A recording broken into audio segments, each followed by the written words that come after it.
Assalamu alaikum. My name is Dr. Adnan Bhatt, and in today's session, we are going to discuss the chapter 2 of this book, Budnik. The chapter 2 is all about linear equation. जो basic outcome है इस chapter का वो ये है कि what is the concept of linear equation and when we solve the equation what it tells you when we get the value of x and y if we are dealing with two variables, or if we are dealing with more than two variables like x1 x2 x3 x4. So when we obtain the set of values which satisfy the equation, so what does it mean? ये पूरा chapter का एक learning outcome है इस पूरे chapter का। और जो सबसे अहम चीज़ है at the end of this chapter, after studying this chapter, you need to understand कि how the equations are made, और या ये कह लें कि what is how to read the equation. एक इक्वेशन को सिनेरियो के साथ लिंक करना, इक्वेशन देख के सिनेरियो को समझना, ये सिनेरियो देख के equation banana, this is the major learning outcome of this chapter. Now we start this chapter. Now for example, if we are dealing with a linear equation having two variables, तो standard form जो है इसकी वो है ax plus by is equal to c. Now here if we see there are two variables, x is one variable, y is the second variable. Now if you read this line, a, b and c are the constant, it means a is the coefficient of x, b is the coefficient of y, and why it is written that a and b should not be equal to 0, because if we put 0 here instead of a or y, तो it will make the entire term 0. यानी अगर मैं a को 0 रख दूं तो x 0 हो जाएगा. अगेन ये दो एक वेरिएबल वाली इक्वेशन नहीं रहेगी. तो एक कंडीशन है कि अगर आप दो वेरिएबल के साथ एक इक्वेशन बना रहे हैं जिसके standard form A X plus B Y equal to C है, तो ना ए को 0 होना चाहिए ना बी को 0 होना चाहिए. अभी नेक्स्ट स्लाइड में हम कुछ एग्जांपल्स देखते हैं. सारी एग्जांपल्स हैं लीनियर इक्वेशंस की. For example, if we read the question number 1, 12x plus 4y is equal to 8. Now this is a linear equation having two variables, क्योंकि यहाँ x की पावर 1 है, y की पावर भी 1 है. लीनियर इक्वेशन होने के लिए ज़रूरी है कि जितने भी वेरिएबल्स हों उनकी पावर 1 होनी चाहिए. अगर उनकी power except 1, and if they are having any power except 1, it mean it is a non linear equation. तो इसका मतलब ये है कि ये सेटिस्फाई करती है, ये एक लीनियर इक्वेशन है. ना if we read this question, यहाँ पे -7 है. देखिए -7 जो है इसका कोफिशिएंट है, it is not a power इसकी 1 ही है. तो again it is a linear equation, x भी पावर 1 रखता है. सिमिलरली 3y, और यहाँ पे डिवाइड हो रहा है 23/3. Again it's a simple linear equation with one variable. अच्छा, यहाँ पे जो फ़र्क है वो क्या है? वो है वन वेरिएबल का. मैं एक आपके सामने एक एग्जाम्पल के तौर पे एक नॉन लीनियर इक्वेशन लिखता हूँ. फॉर एग्जाम्पल, अगर मैं इस इक्वेशन को यूँ लिख दूँ, 3y under root is equal to 3 और 23/3. अगर ये इक्वेशन ऐसे होती, now it is not a linear equation, it is a non linear equation. The reason is now y has a power of 1/2. तो अगर ये y अंडर रूट में होगा तो ये नॉन लीनियर इक्वेशन होगी. लेकिन एक छोटी सी टेक्निकल चीज़ है, यहीं डिस्कस कर लेते हैं. अगर ये इक्वेशन ऐसे हो, √3 y is equal to 3, now it is again a linear equation, क्योंकि जो अंडर रूट है ये y पे नहीं है, ये सिर्फ नंबर पे है, सिर्फ कोफिशिएंट पे है. तो please be careful when you are solving the question. Be careful कि जो वेरिएबल का साइन, वेरिएबल की पावर है, एक्सपोनेंट है, वो अगर 1 है तो it's a linear equation, otherwise it's not.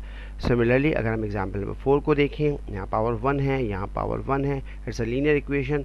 यहाँ पे 2x से मल्टीप्लाई हो रहा है, पावर अगेन 1 है, तो again it is a linear equation. ये तमाम लीनियर इक्वेशन की कुछ एग्जाम्पल थी. अब हम आते हैं सेक्शन 2.1 के क्वेश्चन नंबर 1 पे. Now the requirement is determine which of the following equations are linear. Now if we see question number 1, ये सिंपल y है पावर 1 के साथ, again it's a linear equation. Now this is √2, x is not in under root sign, इसका मतलब ये है कि power 1 है, सिमिलरली y की पावर भी 1 है, again it's a linear equation, x की पावर 1 y की पावर 1, सिंपल लीनियर, अगेन ये लीनियर इक्वेशन है. Now here if you see question number 4, the power is square, it is in square. अगर power square है तो ये linear equation नहीं है, ये एक नॉन लीनियर इक्वेशन है हैविंग टू वेरिएबल 2 हैं, एक्स स्क्वायर और Y, but it is a non linear equation. Question number 5 अगर आप देखें, 2x प्लस 5 है लेकिन बीच में प्रोडक्ट है, एक्स वाई का प्रोडक्ट है. If you have a product of any two variables, again it is a non linear equation. अगर हम क्वेश्चन नंबर 6 को देखें ना, इंटरेस्टिंग क्वेश्चन नंबर 6 जो है उसमें अंडर रूट के अंदर 4 भी और x भी है. Now if you see it means कि x की पावर 1/2 है, अगेन it is a non linear equation. Question number 7, power 1 है, v की पावर 1 है, u की power, linear equation. Now there sometime students get confuse from this. देखिए ये r/2 है, इसको हम ऐसे भी लिख सकते हैं, r मल्टीप्लाई बाय 1/2. तो यहाँ पे पावर जो है वो सिंपली 1 है, पावर जो है वो क्योंकि 1 है तो इसका मतलब ये है कि ये एक लीनियर इक्वेशन है r के हिसाब से. अगर हम s को देख लें तो अगेन s के साथ भी वही मामला है, s की पावर 1 है, again it's a linear equation. Same m/2, 2m minus 3n सबकी पावर 1 है, it's a linear equation. x plus 2y/3, अब अगर ये अपॉन 3 है इसका मतलब ये एक लीनियर इक्वेशन. हाँ, अगर ये अपॉन 3x होता तो फिर हम इसको नॉन लीनियर इक्वेशन कहते हैं, लेकिन इस वक्त right now it is a linear equation. Similarly it's a linear equation. चलिए मैं थोड़ा सा स्किप कर देता हूँ. ओके 17 पे बात करते हैं. ओके 15 देख लेते हैं जी. 15 is a non linear equation because there is a product of x3 x1. तो क्योंकि ये फिर इसकी वजह से ये एक नॉन लीनियर इक्वेशन है. 17 को अगर आप देखें, 17 बज़ाहिर आपको एक नॉन लीनियर इक्वेशन लग रहा है, उसकी वजह बड़ी सिंपल सी है क्योंकि अंडर रूट है. लेकिन इफ़ यू सी हम इसको ऐसे लिख सकते हैं जी, आपको याद होगा एक फॉर्मूला है a प्लस बी का होल स्क्वायर, इसको मैं x प्लस वाई का होल स्क्वायर लिख सकता हूँ, बिल्कुल लिख सकता हूँ. अगर मैं x प्लस वाई का होल स्क्वायर लिखूँगा तो आएगा x square plus 2xy plus Y square. इसका मतलब ये है कि ये सिमिलर फॉर्म में सिंपलर फॉर्म में ऐसे लिखा जा सकता है, इज इक्वल टू 25. अगर मैं दोनों तरफ अंडर रूट लगाऊँ तो यहाँ प्लस माइनस 5 आ जाएगा, यहाँ से 2 कैंसिल हो जाएगा, तो फाइनल इक्वेशन जो बनेगी x plus Y is equal to 5 और माइनस 5. तो ये देखने में लीनियर है लेकिन नॉन लीनियर है, लेकिन ये एक लीनियर इक्वेशन है. चलें अब हम आते हैं एक्सरसाइज 2.1 के क्वेश्चन नंबर 24 पे. नाउ 24 क्वेश्चन ऑनवर्ड हम ये सीखेंगे कि if a situation is given, if any practical situation is given, how to make a equation out of it and how to make a mathematical out of it, और उसकी base पे हम कुछ solutions निकालने की कोशिश करेंगे. आप एग्जाम्पल अगर क्वेश्चन नंबर 24 को पढ़ेंगे, it's about the product mix. एक कोई कंपनी है वो दो प्रोडक्ट्स बनाती है ए एंड बी. हम एक काम करते हैं, एक ना प्रैक्टिकल एग्जांपल अज्यूम कर लेते हैं. लेट सपोज एक टेक्सटाइल कंपनी है और वो ए प्रोडक्ट बनाती है और वो प्रोडक्ट बी बनाती है. हम ए और बी को जो है वो पैंट और शर्ट्स में रख लेते हैं. तो लेट सपोज ए जो है वो शर्ट्स हैं और बी जो है वो पैंट्स हैं. ओके जी, एक कंपनी है वो शर्ट्स और पैंट्स बनाती है और ए रिक्वायर्स 3 लेबर आवर, यानी शर्ट बनाने में उन्हें 3 घंटे लग जाते हैं. यानी जब उनके लेबर जो है वो शर्ट बनाने बैठती है तो it take 3 hours to manufacture a shirt. Similarly अगर वो पैंट बनाने बैठते हैं उनकी लेबर तो it take them around 5 hours to manufacture 1 pant. Okay ना, इससे एक अंदाज़ा हो गया कि how much labour is use while they are manufacturing 1 unit of A यानी shirt and 1 unit of B means pant. अच्छा, manufacturing capacity is 150 labour hours daily. दिन में उनके पास 150 घंटे. अब हम इसको ज़रा सोचते हैं, अगर हम सोचेंगे तो देन वी कैन अंडरस्टैंड कि what is the basic concept of this chapter, this question and this is the main learning objective of this chapter, this exercise. देखिए लर्निंग मैंने शुरू में भी बात की थी, इस पूरी चैप्टर और एक्सरसाइज का जो लर्निंग आउटकम है वो ये है कि visualise any practical situation and then try to convert it into a mathematical model. अगर ये कैपेसिटी आपकी बिल्ड नहीं हुई तो आप सिर्फ सवाल सॉल्व करेंगे, वो मेरा नहीं ख्याल कि इतना कोई रिकमेंडेड चीज़ है ना. आपके पास डेली जो कैपेसिटी है उस कंपनी की वो 150 घंटे हैं, 150 घंटे आपके पास वर्कर मौजूद है. ओके, आप दो चीज़ें बनाएंगे, शर्ट्स और पैंट्स. शर्ट्स बनाने में आपके 3 घंटे लग जाएंगे, पैंट्स बनाने में आपके 5 घंटे लग जाएंगे.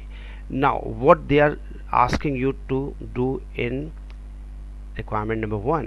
Now if you see, if X units of product A and Y unit of product B are manufactured each day, इन्होंने बता दिया जी कि A के जो यूनिट्स हैं उसको आप X का नाम दे दें और जो Y है जिसको हमने पेंट्स का नाम दिया है उस प्रोडक्ट के जो B है जिसको हमने पेंट्स का नाम दिया है उसके जो भी यूनिट्स प्रोड्यूस होंगे उसको हम Y देंगे.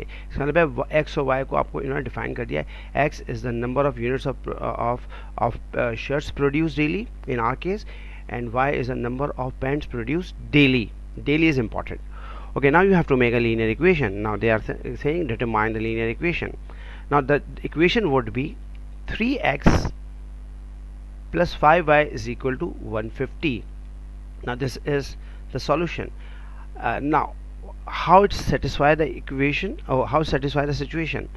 जब मैं x बनाने खड़ा होऊंगा and x is a number of shirts दिन में, तो मुझे 3 घंटे लग जाएंगे.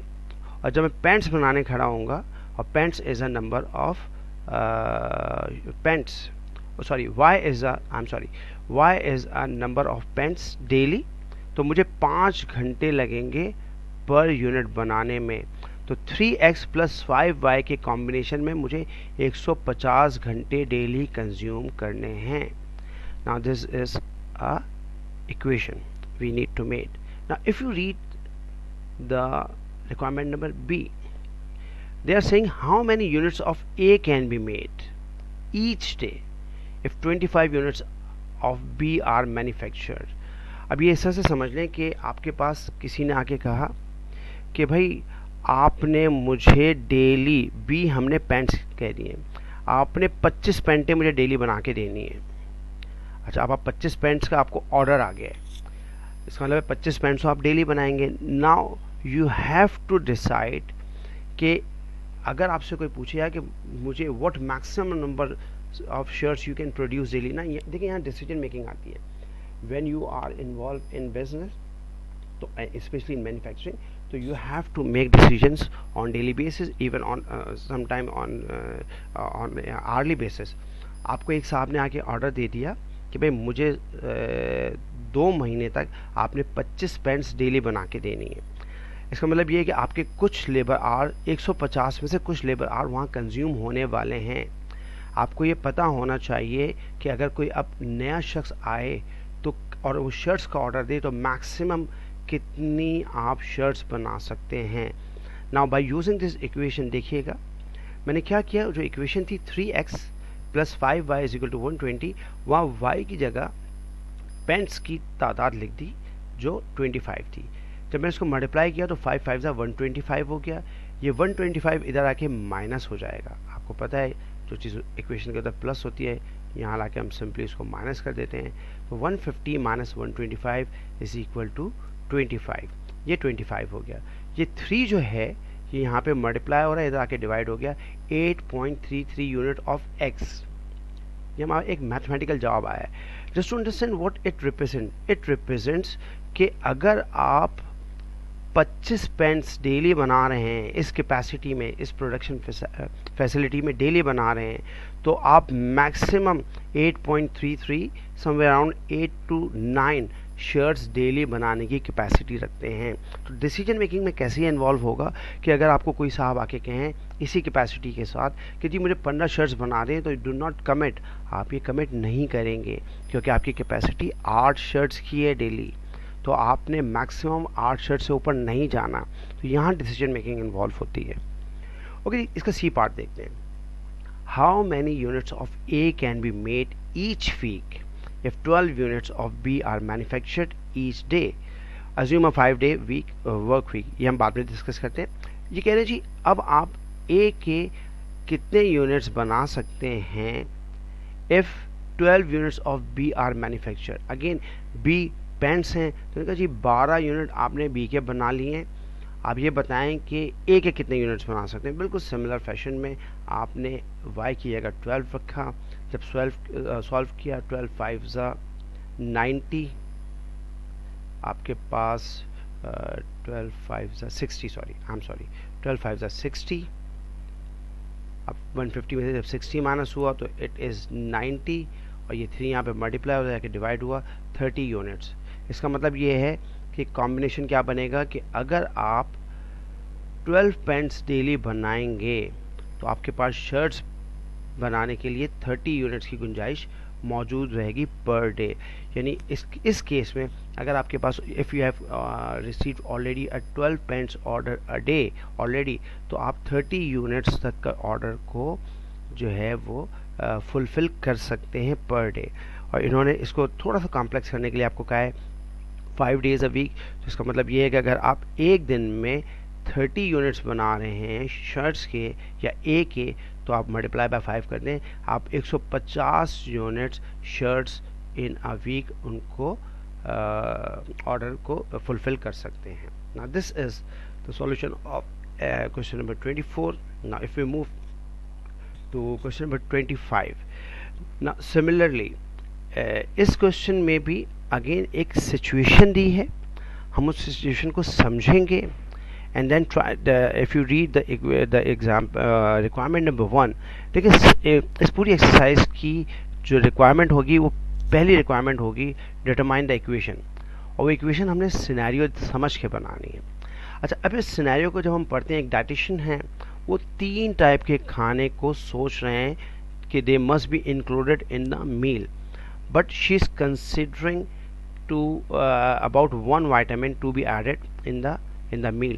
उनका कंसर्न है कि एक विटामिन ज़रूर ऐड होना चाहिए और उसकी जो MDR है मिनिमम डेली रिक्वायरमेंट है उस विटामिन की 120 मिलीग्राम्स हैं. उन्होंने 3 टाइप के फूड्स के बारे में सोचा है. हम इसको आसान करने के लिए हम फूड 1 को कह लेते हैं ये राइस है. फॉर एग्जांपल समझने के लिए मैं सिर्फ R लिख रहा हूँ. राइस का जो 1 आउंस आप खाएंगे तो आपको 8 मिलीग्राम मिल जाएगा. यानी आपने राइस कंज्यूम किया 1 आउंस तो आपके पास 8 मिलीग्राम उस विटामिन के आपकी बॉडी में आ गए. सिमिलरली फूड 2 को हम रोटी या वीट कह लेते हैं. अगर आपने वीट कंज्यूम किया तो आपको 1 आउंस के अगेंस्ट 24 मिलीग्राम्स मिल जाएंगे आपकी बॉडी में आ जाएंगे. और अगर आपने फूड 3 कंज्यूम किया फूड 3 को हम ऐसे समझने के लिए फ्रूट्स लिख लेते हैं कि अगर आपने फ्रूट्स लेना शुरू कर दिए तो आपके पास उस जो 3rd टाइप का फूड है जो फ्रूट्स हैं इस वक्त उसके 1 आउंस लेने पे आपको 16 मिलीग्राम वो विटामिन मिल जाएगा. Now you have to make an equation कि एक ऐसी मैथमेटिकल मॉडल बनाएं इस सिचुएशन की बेस पे जो सेटिस्फाई करे इस पूरी सिनेरियो को. Now x is now if you read this देखिए ये समझना ज़रूरी है. बीइंग अ स्टूडेंट ये समझना ज़रूरी है कि what this tells if xj equals the number of ounces of food j or food type j served at the meal. अच्छा अब मैं इसको x1 x2 x3 x4 का भी नाम दे सकता हूँ. मैंने यहाँ पे x y z का नाम दिया है जैसे पिछले इक्वेशन में मैंने a और b की जगह x y लिखा था. now if you see देखिए x is a number of unit consumed of type A food 1. Y is a number of units of food 2. Z is a number of units of type 3 food. तो अगर मैं equation बनाऊंगा तो 8 is representing the 8 milligrams of per ounce. 24 is a number of milligrams of that particular vitamin by consuming 1 ounce of type 2, and similarly 16Z is equal to 120, and 120 is representing your milligram your MDR in milligram. ये जो multi vitamin जो vitamin है उसके MDR को represent कर रहा है. Now in part B what they are asking, if they are saying if only one of the three food is to be included in the meal. Now for example जो dietitian है वो ये चाहता है कि यार अगर मैं इसको मिक्स एंड मैच करके चलाऊंगा तो माइट बी बीइंग कंज्यूमर वो शायद आपको इतना हिट ना करे. तो दे वांट टू चेक कि if they provide you a dietician chart जिसमें वो एक वक्त में एक फूड को सर्व कर रहा हो, तो what if they include only one food type in your meal. तो वन टाइप का मतलब देखिए सिंपल सी बात ये है कि other thing would be zero. Now for example if only one type of food is served, अगर आप फूड वन यानी राइस को कंसिडर कर रहे हैं तो इसका मतलब ये there would be no wheat, कोई रोटी नहीं होगी, नो फ्रूट, कोई फ्रूट नहीं होगा. तो now you have to put mathematically हमें यहाँ y को ज़ीरो रखना पड़ेगा और z को भी ज़ीरो रखना पड़ेगा. जब मैं y और z को ज़ीरो कर दूंगा तो इक्वेशन जो बनेगी वो बनेगी 8x is equal to 120. Now it's become very simple. आपको पता है ये 8 यहाँ पे क्या हो रहा है, मल्टीप्लाई हो रहा है. तो हम अगर दोनों तरफ डिवाइड कर दें या उधर ले जाके डिवाइड कर दें, जैसे आप समझें, हम इसको डिवाइड करेंगे तो it would be a 15 ounces. Now it means कि if you want to have 120 milligrams of a particular vitamin by only consuming rice, you have to consume 15 ounces of rice or food one, whatever it is. Similarly, अगर आपसे y जिसको हमने wheat assume कर लिया है, अगर आपसे wheat खा के या food 2 खा के वो MDR अपनी पूरी करना चाहते हैं तो आपको 5 ounces लेना पड़ेगा. How to it would be solve, अगर हम y को सॉल्व के लिए सॉल्व करेंगे तो हमको x ज़ीरो रखना पड़ेगा, हमको z को ज़ीरो रखना पड़ेगा. तो यहाँ जो इक्वेशन बचेगी वो बचेगी 24y इज इक्वल टू 120. आपको पता है कि ये 120 यहाँ पे मल्टीप्लाई हो रहा है, इधर आके डिवाइड कर देंगे हम इसे, तो या दोनों तरफ 24 से डिवाइड कर दें जैसे आप समझते हैं इसके. तो ये जब डिवाइड करेंगे तो the answer would be 5 ounces. Explanation इसकी ये है कि if you want to consume only one type of food in our example wheat, तो आपको 5 ounces इस्तेमाल करने पड़ेंगे to meet your minimum daily requirement. Similarly with G, अगर आप सिर्फ फ्रूट्स खा के गुजारा करना चाहते हैं तो इस केस में आपका जो है x और y ज़ीरो होगा और z के साथ आपको सॉल्व करना पड़ेगा. इक्वेशन बचेगी 16z is equal to 120. I am sure now it's very easy for you. z की वैल्यू निकालने के लिए यहाँ 16 जो है वहाँ मल्टीप्लाई हो रहा है, जाके डिवाइड कर देंगे, तो हम इसको सॉल्व करेंगे. The answer is 7.5 ounce. The explanation is कि if you want to consume only type C और फूड्स 3 जिसको हमने फ्रूट्स का नाम दिया है, तो you have to consume 7.5 ounces of this food type.